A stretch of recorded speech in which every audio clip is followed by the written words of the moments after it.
today we continue with lockdown, and we're going to continue with my rocks from the house.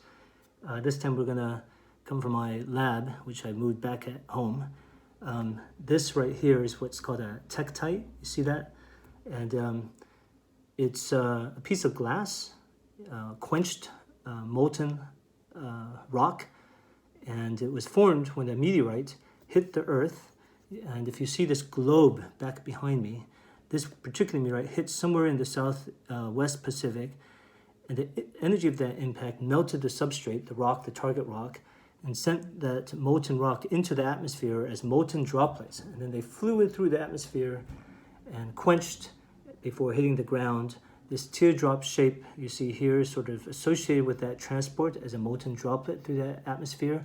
And you can see these little pits here. You can see some of the smooth parts right there. That's all this friction going through the atmosphere causing that. So this is of terrestrial origin, melted rock, but of extraterrestrial impact driving the formation of these. There are other ways you can melt rock on Earth, of course, besides volcanoes. I'll talk about volcanoes later.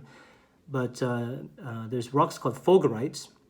They're formed when lightning strikes the ground, and all that energy channeled into the ground vaporizes and melts the rock. This one is actually not a fulgurite, but it's formed in the same way.